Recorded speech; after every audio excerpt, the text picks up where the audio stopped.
ठीक है। तो मैं वापस से, किसी ने पूछा भी था कि सर इसको एक्सप्लेन करिए, फिर कट गया था, मैं फिर से बताता हूँ इसको, कॉन्सेप्ट क्या था। यूनिफॉर्म इलेक्ट्रिक फील्ड में इलेक्ट्रिक डायपोल पर हम बात करेंगे टॉर्क की और इलेक्ट्रिक पोटेंशियल एनर्जी की। ठीक है। और इसी में हम लोग ये भी बात करेंगे कि उसका इक्विलिब्रियम होगा कि नहीं होगा, और अगर इक्विलिब्रियम है तो स्टेबल है कि अनस्टेबल है या न्यूट्रल है इक्विलिब्रियम, उसके बारे में बात करेंगे हम लोग। तो torque on an electric dipole when it is placed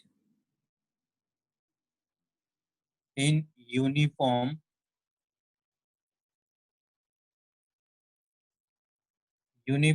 external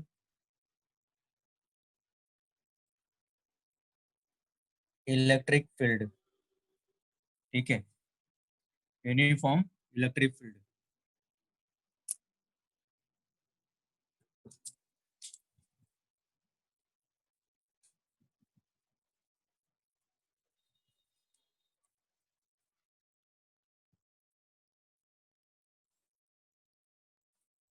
तो मान लो ये हमारे पास में यूनिफॉर्म इलेक्ट्रिक फील्ड है,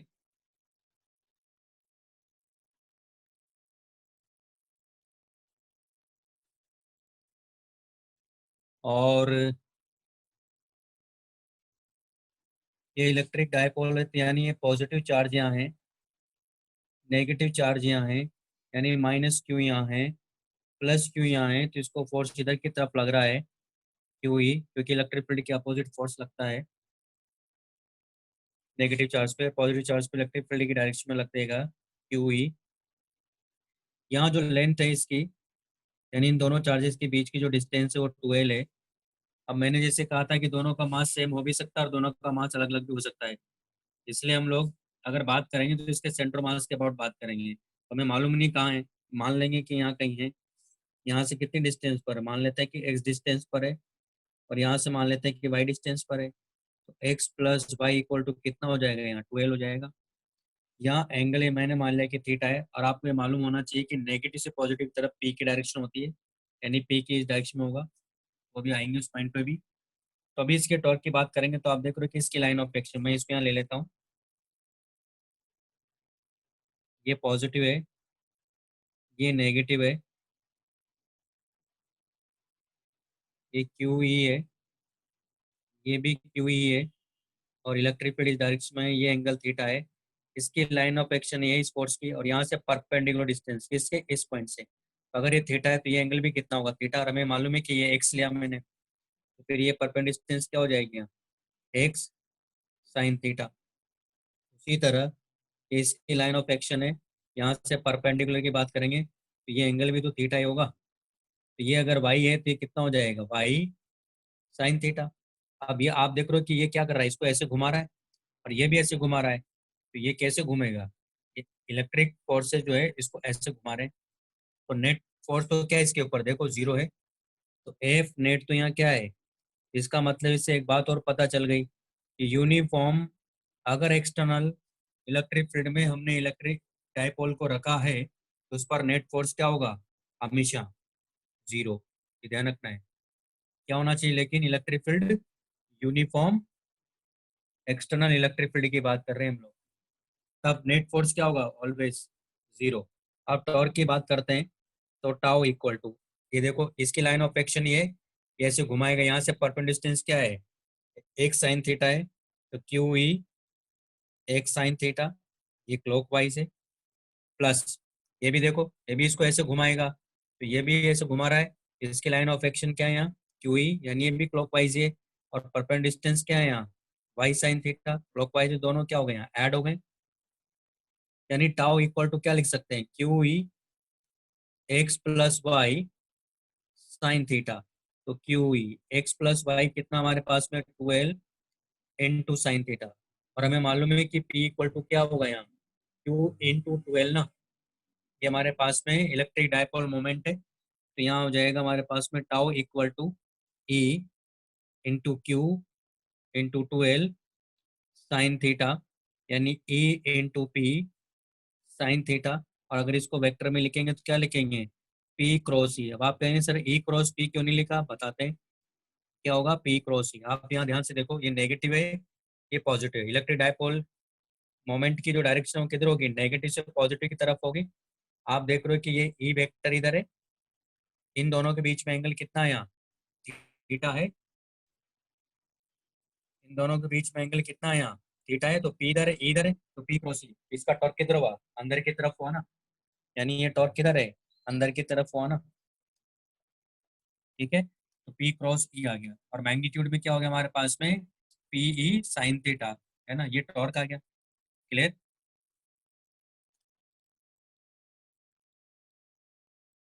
अब हम बात करेंगे पोटेंशियल एनर्जी की। इसकी बात करना है, इलेक्ट्रिक पोटेंशियल, पहले चेंजिंग इलेक्ट्रिक पोटेंशियल एनर्जी की बात करेंगे, फिर पोटेंशियल एनर्जी की बात करेंगे। तो मैं वैसे तो ये लिख रहा हूँ इलेक्ट्रिक पोटेंशियल एनर्जी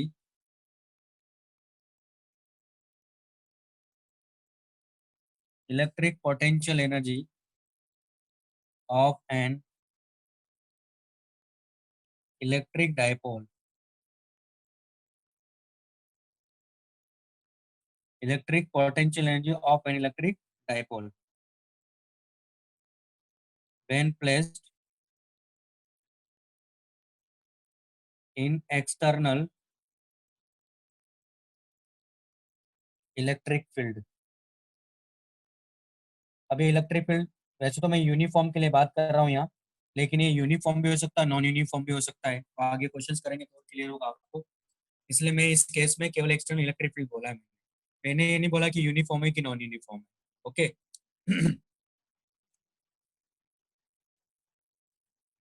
तो इस केस में क्या हो जाएगा, कैसे करेंगे हम लोग, जैसे मैंने आपको बताया भी था, ये कॉन्सेप्ट होता है since tau vector equal to minus d u by d theta theta cap. ये फर्स्ट मेथड है, एक और मेथड बताएंगे इसका। ठीक है, तो ये हमारे पास में रिलेशन होता है, लेकिन थीटा क्या होता है, हमेशा बढ़ता हुआ होता है। तो बढ़ता हुआ होने का मतलब क्या हुआ, कि मान लो अगर ये इलेक्ट्रिक फील्ड इस डायरेक्शन में है और ये इलेक्ट्रिक डायपोल है हमारे पास में, ये प्लस है, ये माइनस है, इसको फोर्स इधर लग रहा है क्यू ई, क्योंकि माइनस क्यू चार्ज है, ये ई है, इसको क्यू ई फोर्स इधर लग रहा है, ये क्यू चार्ज है। यहाँ हमने थीटा कौन सा लिया है यहाँ, ये ई और पी के बीच का एंगल है, हमारे पास पी इस डायरेक्शन में है ही, तो पी इस डायरेक्शन में तो थीटा हमने ये लिया। तो थीटा क्या कर रहा है यहाँ, बढ़ना चाहिए, लेकिन देखा जाए तो ये जो इलेक्ट्रिक फोर्स की वजह से जो टॉर्क आ रहा है, उसकी वजह से थीटा क्या कर रहा है, डिक्रीज कर रहा है। तो इसका डायरेक्शन क्या करेंगे हम लोग, अपोजिट करेंगे, क्योंकि अभी टॉर्क क्या आ रहा है, अंदर की तरफ है। हम क्या करेंगे, इसको अपोजिट करेंगे, यानी ऊपर की तरफ। तो यहाँ क्या लिखेंगे हम लोग, यानी यहाँ लिखेंगे tau vector equal to minus p e sine theta theta cap, यानी टॉर्क को हमें बढ़ते हुए थीटा की डायरेक्शन में लेके जाना है एक तरह से। यानी इसका मतलब टॉर्क इस डायरेक्शन में आना चाहिए, क्योंकि थीटा ऐसे बढ़ रहा है, तो इसका मतलब टॉर्क भी उस डायरेक्शन में होगा, क्योंकि ये जो कॉन्सेप्ट दिया जाता है थीटा की इंक्रीज करने के डायरेक्शन में होता है। यानी थीटा ऐसे बढ़ रहा है, तो इसको यहाँ माइनस लगाना पड़ेगा। क्यों, क्योंकि ये टॉर्क अंदर की तरफ है ना, हमें किसकी तरफ लाना है, इसकी डायरेक्शन की तरफ में लाना है। तो क्या हो जाएगा यहाँ देखो, इसको रख देंगे, हो जाएगा minus P e sine theta theta cap equal to minus d u, एक मिनट, है ना, by d theta theta cap. तो थीटा कैप से तो थीटा कैप और माइनस से माइनस कैंसिल आउट हो जाएगा, हमारे पास क्या आ जाएगा भाई,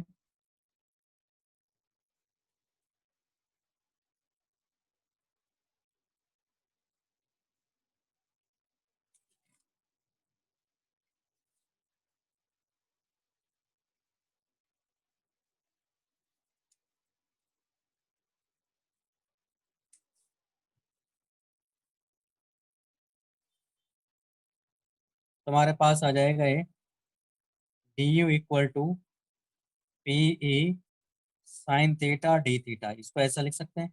और अब इसको इंडिकेट करेंगे थीटा वन से थीटा टू, यानी यू वन से यू टू। मतलब क्या है यहाँ, मतलब ये है कि हमारे पास में ये इलेक्ट्रिक फील्ड है इस डायरेक्शन में,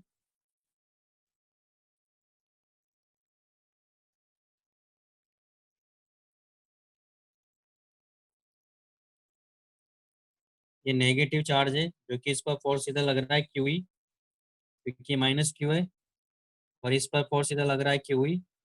ये इलेक्ट्रिक फील्ड इंटेंसिटी इधर है। तो हमने पहले यहाँ जो थीटा लिया एक तरह से, क्योंकि हम थीटा वन से थीटा टू जा रहे हैं, मतलब ये हुआ कि पहले ये एंगल थीटा वन था मान लो, और हम लोग रोटेट करा के कहाँ ले जा रहे हैं इसको, क्योंकि ये ऐसे सर्कल में जाएगा ना,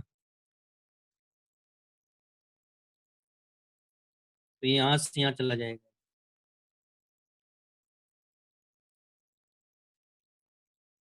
यानी ये एंगल है हमारे पास में थीटा टू, ये मतलब है। तो थीटा वन से थीटा टू की बात कर रहे हैं हम लोग, ठीक है। तो यहाँ आ जाएगा हमारे पास में ये u two minus u one, और ये हो जाएगा पी ई साइन थीटा का होगा minus cos theta, theta one से थीटा टू। ये हो गया u two minus u one equal to p e minus cos theta two minus minus cos theta one. यानी अल्टीमेटली आ गया u two minus u one equal to, ये हो जाएगा P E cos theta one minus cos theta two. तो ये potential energy आ गई। ये चेंज इन पोटेंशियल है, ये क्या है लेकिन, चेंज इन पोटेंशियल एनर्जी। हमें अब चाहिए पोटेंशियल एनर्जी, तो क्या करेंगे हम लोग, रेफरेंस मानेंगे यहाँ। तो रेफरेंस यहाँ मानूंगा मैं दरअसल थीटा जब 90 डिग्री हो जाएगा, ठीक है। तो मैं वहाँ रेफरेंस अगर वो मानूंगा, तो जनरली रेफरेंस पॉइंट पर पोटेंशियल एनर्जी क्या मानते हैं हम लोग, जीरो। ओके। तो हम बात कर रहे हैं पोटेंशियल एनर्जी की, तो चेंज इन पोटेंशियल एनर्जी। अब बात करेंगे इलेक्ट्रिक पोटेंशियल एनर्जी। ये भी ये change in electric potential energy है।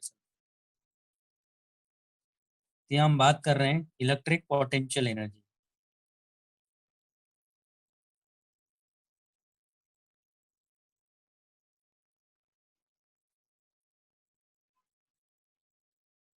ठीक है।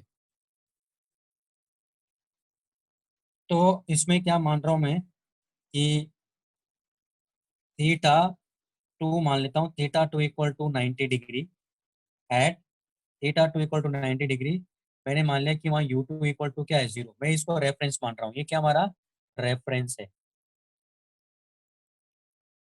रेफरेंस पर हम लोग क्या मानते हैं, पोटेंशियल जीरो मान सकते हैं। तो मैंने यहाँ जीरो मान लिया, और थीटा वन को मैंने थीटा ले लिया, और यू वन को मैंने यू ले लिया, इन वैल्यूज को रख देंगे। तो zero minus u equal to p E cos theta minus cos 90। तो हमारे पास क्या आ गया अल्टीमेटली, क्या जाएगा, पी ई कॉस थीटा। यानी यू इक्वल टू आ गया minus P E cos theta, या minus P vector dot E vector. ये आ गया हमारे पास में। क्या आ गया, P vector dot minus P vector dot E vector. ये पोटेंशियल एनर्जी आ गई हमारी। अब किसी भी थीटा के लिए बता सकते हैं। अब जैसे यहाँ देखो, थीटा की वैल्यू 90 रखो तो जीरो आ गई, थीटा की वैल्यू जीरो रखो तो माइनस पी आ जाएगा, थीटा की वैल्यू 180 रखो तो प्लस पी आ जाएगा। अब इसमें बात करते हैं इक्विलिब्रियम पॉइंट। अब इसका सेकंड मेथड ही बताऊंगा मैं, पहले कंप्लीट ही कर देता हूँ इस पार्ट को मैं। तो ये हमारे पास में पोटेंशियल एनर्जी होगी। तो नेक्स्ट है हमारे पास में इक्विलिब्रियम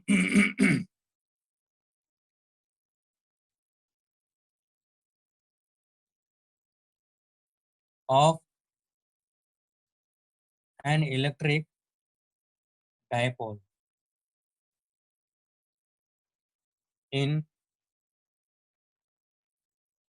एक्सटर्नल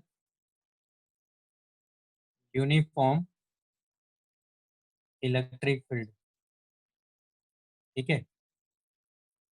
तो अब आप देखो यहाँ ध्यान से कि हमें ये तो पता ही चल गया, यानी पहला पार्ट जब मैं यहाँ ले रहा हूँ, यानी थीटा इक्वल टू जब 0 डिग्री है, इसकी बात करें हम लोग, जब थीटा इक्वल टू 0 डिग्री है, तो हमें ये तो मालूम है कि एफ नेट तो यहाँ भी जीरो ही है, पहले भी जीरो था, और इस केस में लेकिन टाउ नेट भी क्या आ जाएगा, जीरो आ जाएगा। तो आप देख रहे हो कि एक तरह से पूरा इसको क्या मानेंगे हम लोग, दो बॉल एक तरह से अटैच है, इस तरह से समझना है, और एक रोड है मान लो। तो एक रिजिड सिस्टम हो गया ना हमारे पास में। तो कोई भी अगर रिजिड सिस्टम होता है, कोई भी रिजिड बॉडी होती है, तो उस पर net for zero, net of zero है, तो क्या होता है, इक्विलिब्रियम पर होता है। आरी बात समझ में। तो ये इक्विलिब्रियम पर है। अब ये स्टेबल है कि अनस्टेबल है कैसे पता करेंगे? तो ये इस केस में क्या होगा, स्टेबल इक्विलिब्रियम में कैसे इसकी पोटेंशियल एनर्जी देखो आप, इसकी पोटेंशियल एनर्जी क्या है, माइनस पी है ना। तो आप यहाँ देखो, ये दरअसल कौन सा इक्विलिब्रियम है, स्टेबल इक्विलिब्रियम क्यों है वो भी समझ लेते हैं। इसका टाइम पीरियड सब भी बात कर सकते हैं हम लोग। देखो यहाँ से मान लो हमने इसको यहाँ रखा है ऐसे,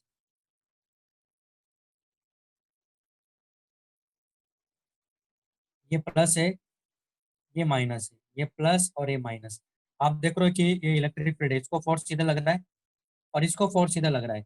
अगर मान लो मैं इसको यहाँ से डिस्प्लेस करता हूँ, देखो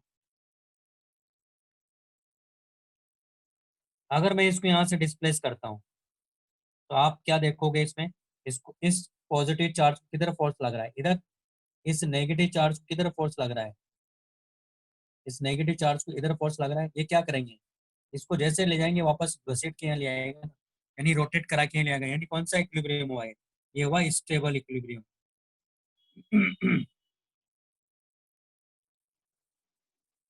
तुम्हारे पास कौन सा इक्विलिब्रियम आ गया है, स्टेबल इक्विलिब्रियम है। ठीक है, हमारे पास कौन सा इक्विलिब्रियम आ गया है, स्टेबल।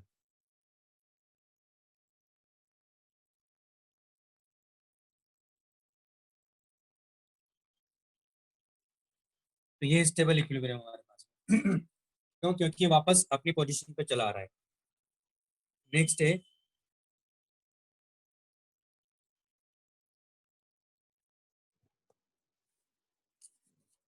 Theta equal to 180।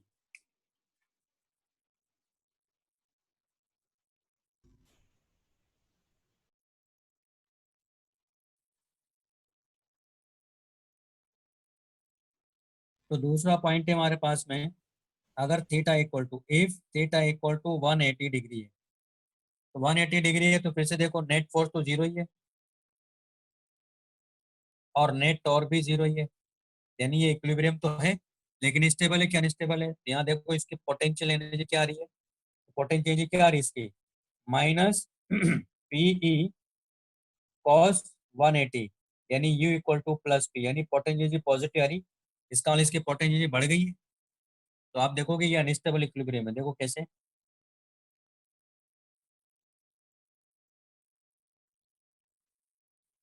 अगर हमने मान लो इसको यहाँ ऐसे रखा है, ये क्या है इधर नेगेटिव है यानी माइनस क्यू है, और ये क्या है इधर प्लस क्यू है, क्योंकि पी इधर चला गया ना, ई इधर है और पी की डायरेक्शन इधर हुई ना इस केस में, ये पी की डायरेक्शन आ गई हमारे लिए। तो आप देखो इसको डिस्प्लेस करो, जैसे आप डिस्प्लेस करोगे है ना, तो क्या हो जाएगा देखो यहाँ, ये नेगेटिव है, इसको फोर्स किधर लग रहा है, उधर लग रहा है ना। ये पॉजिटिव है, इसको फोर्स किधर लग रहा है, इधर। तो आप देख रहे हो कि हमने इसको क्या किया, यहाँ से हमने थीटा डिस्प्लेस किया, ये क्या करा उसी डायरेक्शन में चला गया। अगर उसी डायरेक्शन में चला गया इसका मतलब क्या हुआ, अनस्टेबल इक्विलिब्रियम है ना। तो ये अनस्टेबल इक्विलिब्रियम आ गया। इसका मतलब अगर दो चार्ज पार्टिकल है उनका स्टेबल इक्विलिब्रियम हो सकता है, तो देख लिया हमने जब थीटा इक्वल टू जीरो, लेकिन सिंगल चार्ज पार्टिकल कभी भी इलेक्ट्रिक फील्ड के अंदर स्टेबल इक्विलिब्रियम पर नहीं रहेगा, ये ध्यान रखना है। दूसरा मेथड क्या था देखो,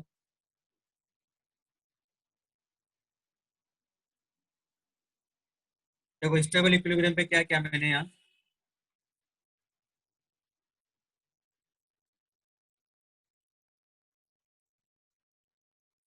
स्टेबल इक्विलिब्रियम का मतलब क्या है देखो समझो ना आप, ये प्लस है, ये माइनस है, इसको फोर्स इधर लग रहा है, इसको फोर्स इधर लग रहा है।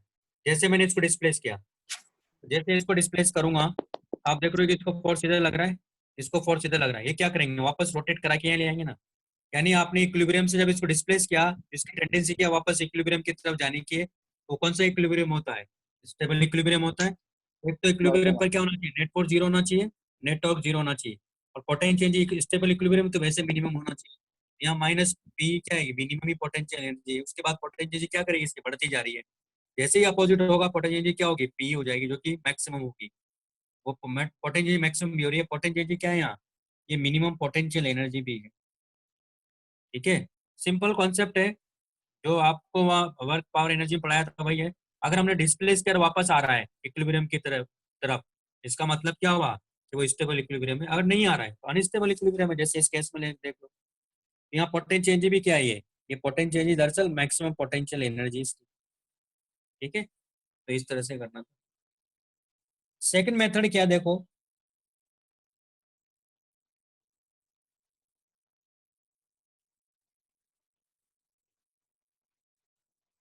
When electric dipole is rotated, when electric dipole is slowly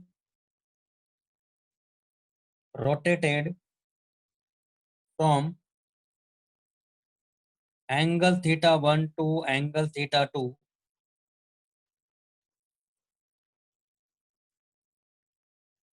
then increase in potential energy, electric potential energy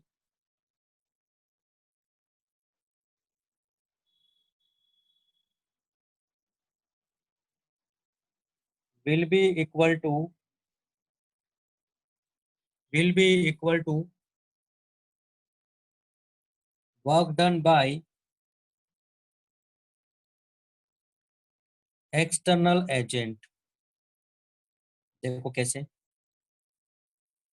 मान लो ये हमारे पास में इलेक्ट्रिक फील्ड है जो कि यूनिफॉर्म है,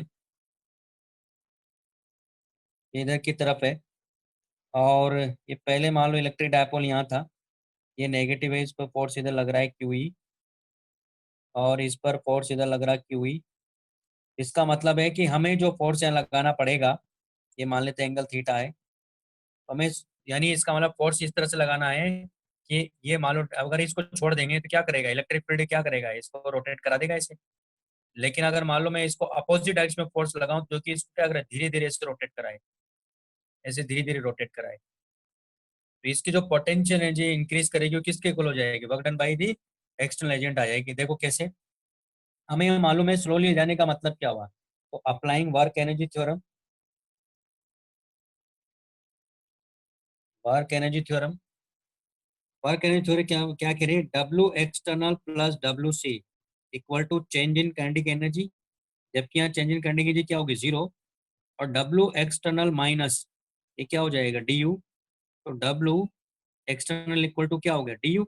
अब अगर ये स्लोली जा रहा है, स्लोली तभी जाएगा जब इलेक्ट्रिक फोर्सेस की वजह से जो टॉर्क है और जो एक्सटर्नल फोर्स का टॉर्क है दोनों क्या होने चाहिए, सेम होना चाहिए। मतलब यानी इसको लिखेंगे हम लोग p e sine theta into d theta ना, क्योंकि ये इक्वल टू क्या है यहाँ, ये टाउ डी थीटा, और ये क्या हमारे पास में डब्लू एक्सटर्नल, और ये इक्वल टू क्या हो जाएगा, डी यू ना। यानी जब हम लोग इसको स्लोली लेके जा रहे हैं, इसका मतलब इलेक्ट्रिक फोर्सेस का टॉर्क और ये टॉर्क दोनों क्या होने चाहिए, सेम होने चाहिए। ये हम पहले ही बात कर चुके हैं, अगर स्लोली कोई बॉडी मूव करती है तो इसका मतलब एक्सटर्नल फोर्स का जो वर्क है और जो इलेक्ट्रिक फोर्सेस का जो वर्क है वो दोनों क्या होने चाहिए, इक्वल होने चाहिए, तभी तो टोटल वर्क मिला के जीरो आएगा। तो इसका मतलब इसको इंडिकेट करेंगे हम लोग थीटा वन से थीटा टू, तो हमारे पास डी यू जो कि यू वन से यू टू इक्वल टू ये हो जाएगा पीई माइनस ये क्या कितना हो जाएगा, कॉस थीटा, थीटा वन से थीटा टू, ये हो जाएगा u two minus u one, आप रखिएगा तो फाइनल मिलेगा अपने को p e cos theta one minus cos theta two. तो ये केस है, ठीक है, तो इस तरह से करेंगे।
ये हमारे पास आ गया है, सब मैं बता चुका हूँ आपको।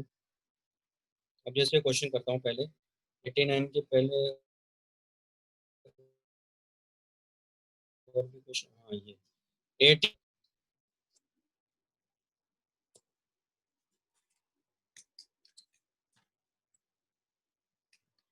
पहले 88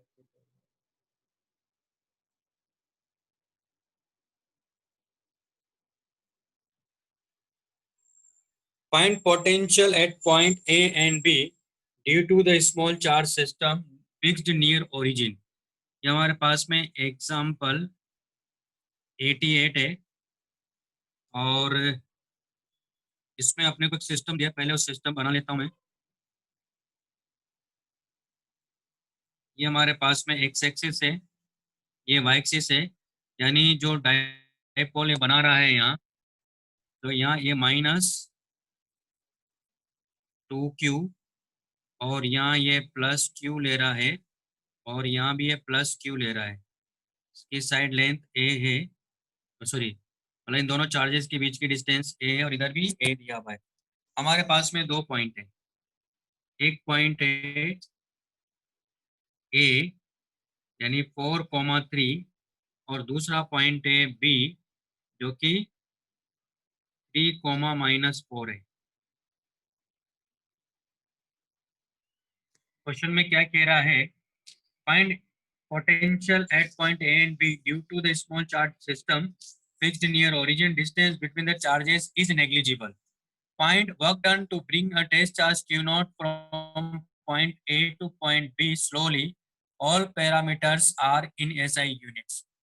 तो इसमें क्या करना है, दरअसल हमने देखा कि इलेक्ट्रिक डायपोल जो है हमारे लिए क्या होता है, इलेक्ट्रिक डायपोल का जो इलेक्ट्रिक डायपोल मोमेंट है वो क्या है, एक वेक्टर क्वांटिटी है। क्या है, वेक्टर क्वांटिटी है। तो हम लोग क्या करेंगे, पहले इसका रिजल्टेंट पी निकाल लेंगे। अगर रिजल्टेंट भी नहीं निकालते हैं तो इंडिविजुअल भी निकाल सकते हैं, ऐसा कुछ नहीं है। पहले रिजल्टेंट देख लेते हैं कैसे देखना है। इसने कहा कि इनके बीच की जो डिस्टेंस है नेग्लिजिबल है, यानी इसको आप ऐसे ट्रीट कर सकते हो एक तरह से कि एक इलेक्ट्रिक डायपोल आपका जो कि स्मॉल है ये, और एक इलेक्ट्रिक डायपोल आपका ऐसे रखा है, एक इलेक्ट्रिक डायपोल ये रखा है जो कि कितना हो जाएगा, -q और q से मिलके बना है। तो यानी ये क्या है हमारे पास में, ये आ गया P1 वेक्टर। तो P1 वेक्टर कितना आ जाएगा इस केस में, क्यू ए आई कैप ना। और एक इलेक्ट्रिक डायपोल ऐसे रखा हुआ है क्योंकि दोनों स्मॉल ये और ये ऐसे रखा हुआ है, तो इसका कितना हो जाएगा उस डायरेक्शन में, ये हो जाएगा P2 वेक्टर। यानी P2 वेक्टर को हम लोग लिख सकते हैं क्यू ए जे कैप। ये तो समझ में आ गया कि क्यों ये जे कैप क्यों लिखा है, क्योंकि दोनों के बीच की डिस्टेंस ए ना, वहाँ 12 लिया था मैंने, यहाँ ए है, तो ये हमारे पास में आ गया। ठीक है, अब क्या करना है, हमें इस पॉइंट पर चाहिए, तो इन दोनों का रिजल्टेंट अगर हम लोग आप देखो तो पी वेक्टर क्या मिलेगा मुझे, P1 vector plus P2 vector, यानी कितना आ गया, Q A I cap plus Q A J cap. यानी इसका मतलब ये एंगल कितना बना रहा है, नेट जो इलेक्ट्रिक डायपोल मोमेंट है वो नेट कितना एंगल बना रहा है, और एक्स एक्सिस के साथ में 45, वाई एक्सिस का सिर्फ 45 पे है। इसको क्या लिखोगे लेकिन आप, कूलम मीटर। अब हमें किस पॉइंट पे चाहिए, इस पॉइंट पे चाहिए, यानी ये पॉइंट कहाँ है हमारा, यहाँ। तो ये पॉइंट अगर यहाँ है तो ये क्या हो गया, आर वेक्टर हो गया ना। तो आर वेक्टर हो गया तो हमें क्या मालूम है कि पोटेंशियल कैसे लिखते हैं हम लोग, k p vector dot r vector divided by r cube. याद आ रहा है, ये मैंने आपको पढ़ाया था। आया क्या था वैसे तो, अच्छा इसको आप ऐसे भी लिख सकते हो, k p vector dot r cap divided by r square. तो क्या आया था, ये आया था k p cos theta divided by r square. और ये आपको पता होना चाहिए के की वैल्यू क्या ले रखा है मैंने यहाँ, 1/4 पाई एप्सिलॉन नॉट लिया हुआ है।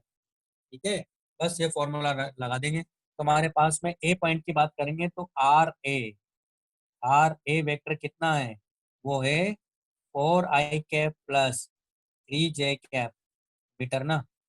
और आर बी वेक्टर क्या हमारे पास में है, 3i cap 3i cap -4 J cap. तो पहले ए पॉइंट का पोटेंशियल, तो वी ए वेक्टर क्या आ जाएगा, ए, और ये कितना दिया अपने को, तो क्यू ए को बाहर ले लेंगे, I cap plus J cap dot R A vector कितना है, तो 4 I cap plus 3 J cap divided by इसकी लेंथ कितना हो गया, तो 5 हो गया ना, 5 टू पावर 3, मैग्नीट्यूड कितना हो जाएगा इसका, 5 हो जाएगा। तो आपको एक तो ये आ गया, तो इसको सॉल्व कर लो पहले। तो वी ए वेक्टर कितना आ गया, तो ए क्यू ए आई डॉट, ये आ गया यानी 7 आ गया ऊपर, डिवाइडेड बाई कितना आ जाएगा 125। तो ये वेक्टर तो होता नहीं, गलत लिखा है, स्केलर क्वांटिटी है।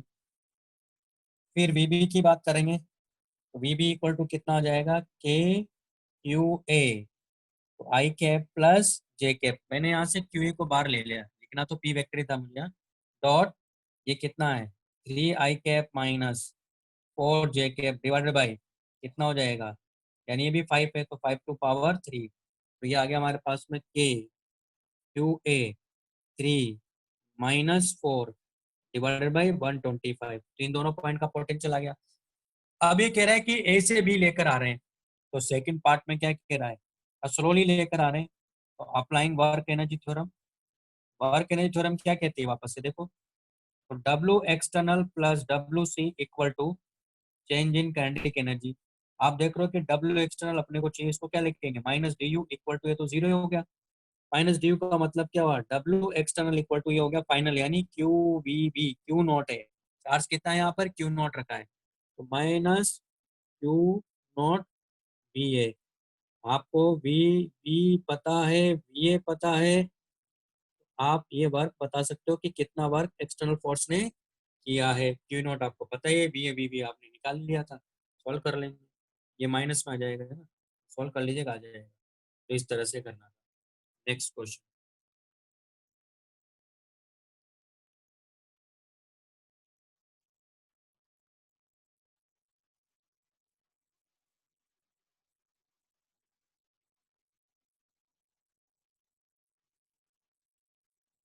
Eighty nine.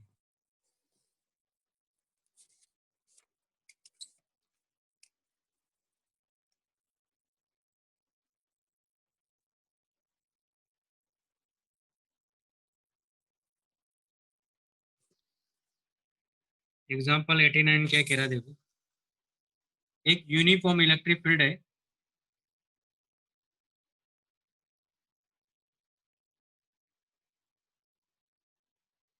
a dipole is formed by 2 point charges minus q and plus q each of mass m, and both the point charges are connected